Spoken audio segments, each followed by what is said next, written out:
I am S के Mishra and I welcome you.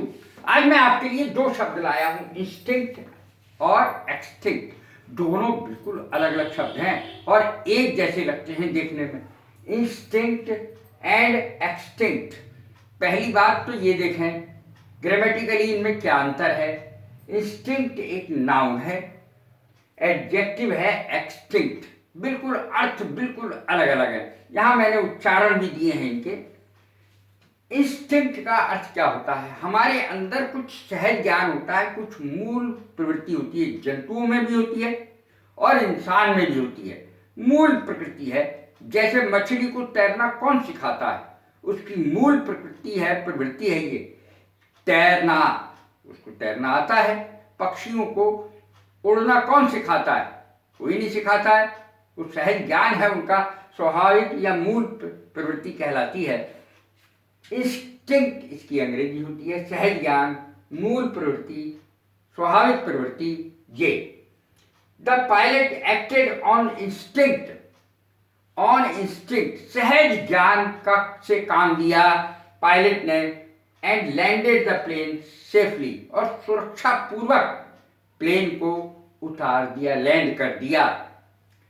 Birds learn to fly by instinct, चिड़िया मूल प्रवृत्ति के कारण उड़ पाती हैं।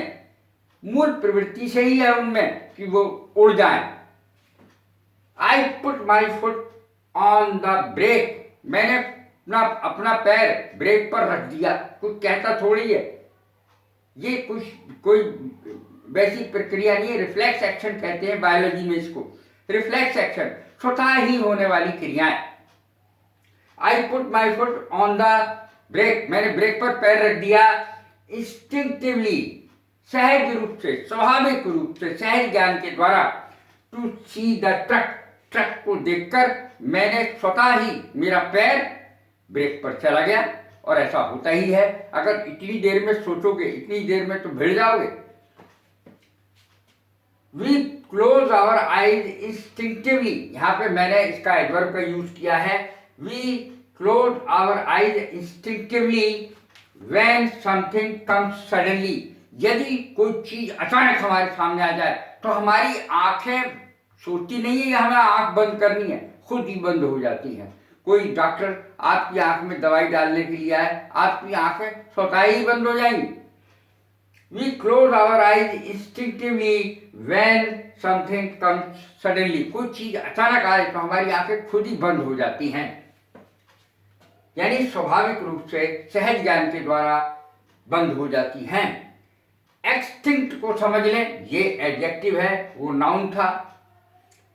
विलुप्त या गायब, बहुत सारे पशु पक्षी हैं, विलुप्त होते चले जा रहे हैं। मैं बताता हूं आपको, डोडो एक पक्षी था और वो बहुत पाया जाता था, लेकिन बहुत सीधा था, उसको बचना नहीं आता था, इसलिए वो मारा गया। यही बताया जाता है कि उसके अंडे तो खा जाते थे, जानवर खा जाते थे, और वो आसानी से पकड़ में आ जाता था।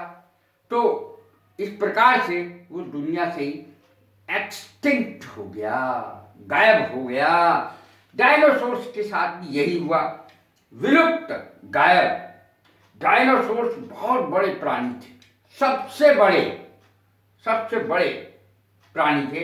डायनासोर्स आर एक्सटिंक्ट नाउ, लेकिन अब इस दुनिया में नहीं है। बहुत सारे कारण बताए जाते हैं, लेकिन मेन कारण तो शायद ही किसी को पता हो। डायनासोर्स आर एक्सटिंक्ट नाउ, अब डायनासोर्स विद्यमान नहीं है, अर्थात विलुप्त हो गए हैं, गायब हो गए हैं। एक्सटिंक्ट माने विलुप्त, गायब। Many plants and animals are on the verge of extinction, मैं यहां पर मैंने नाउन के बतौर इसको इस्तेमाल किया है, extinction now. On the verge of extinction का अर्थ है विलुप्त होने के कगार पर। मैनी प्लांट्स, बहुत सारे प्लांट्स ऐसे हैं और बहुत सारे जानवर ऐसे हैं जो अब विलुप्त होने के कगार पर हैं। Tigers are getting instinct day by day, tigers भी बहुत कम रह गए संख्या में, ये विलुप्त होते जा रहे हैं। डोडो हैज बिकम एक्सटिंक्ट नाउ। और डोडो पक्षी जो था पहले, अब है ही नहीं, बिल्कुल विलुप्त हो चुका है। अर्थात डायनासोर और डोडो पक्षी दोनों ही विलुप्त हो चुके हैं। कैसी लगी है मेरी वीडियो? लाइक करें, शेयर करें, सब्सक्राइब करें। God bless you. Thank you very much.